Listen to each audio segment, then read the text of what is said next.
নমস্কার। আজকের দ্য হিন্দু নিউজপেপারের বিশ্লেষণে আপনাদের সবাইকে স্বাগত।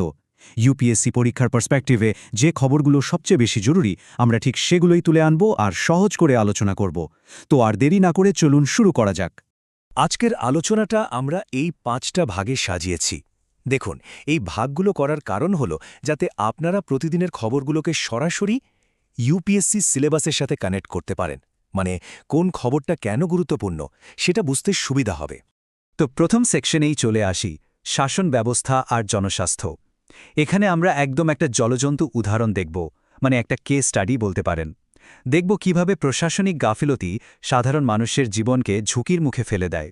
ভাবুন একবার, সংখ্যাটা 10, কিন্তু এই 10টা মৃত্যু ঘটেছে ইন্দোরে শুধুমাত্র দূষিত জল পান করে।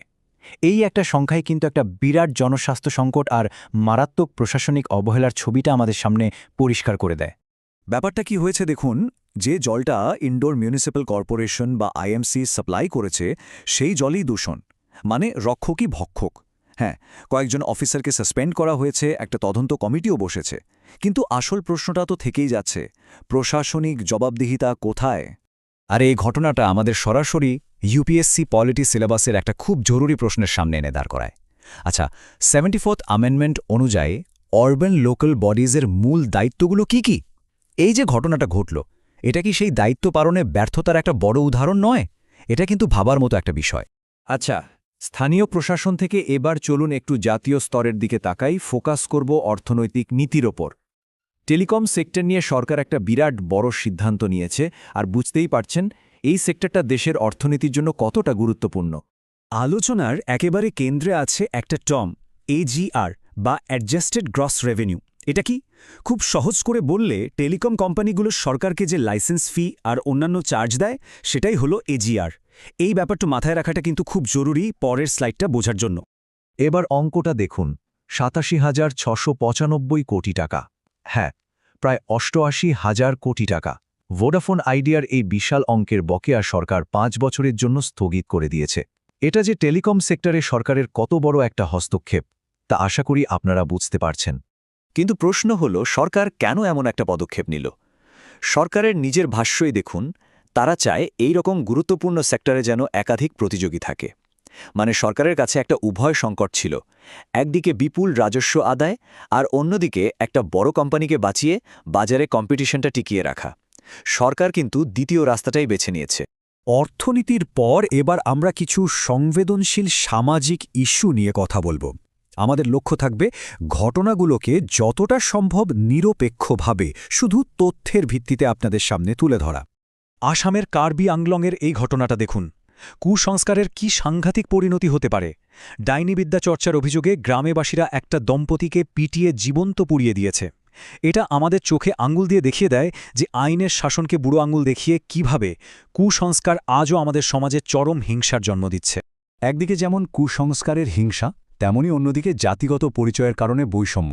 এটাও একটা কঠিন বাস্তব।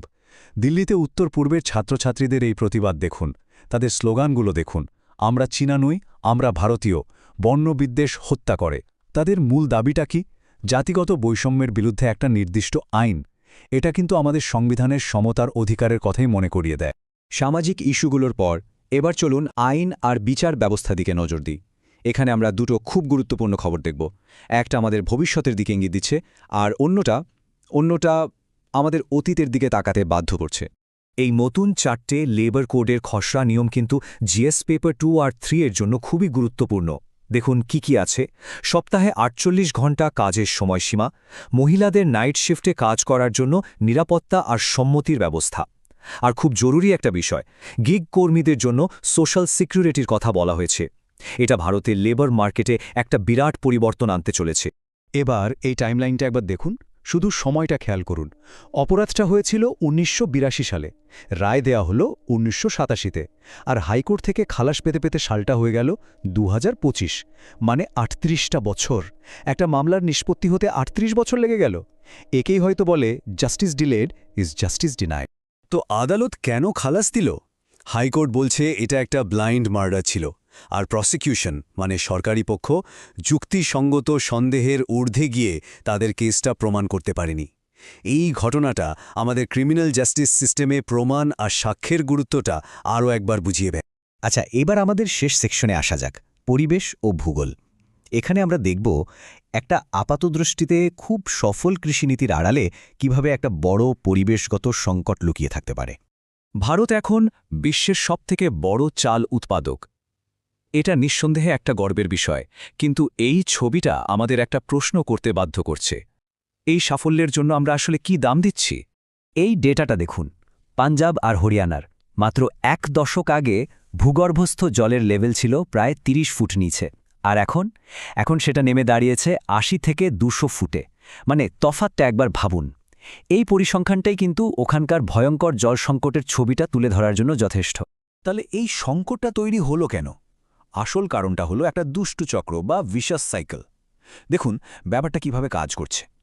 সরকার ভর্তুকি দিয়ে ধান চাষে উৎসাহ দিচ্ছে। কৃষকরা সেই উৎসাহে বিপুল পরিমাণে ভূগর্ভস্থ জল তুলে নিচ্ছে। এর ফলে কি হচ্ছে? জলস্তরগুলো বা অ্যাকুইফোরগুলো ভয়ঙ্করভাবে শোষিত হচ্ছে। মানে জল যতটা ভরছে তার থেকে অনেক বেশি গতিতে খালি হয়ে যাচ্ছে।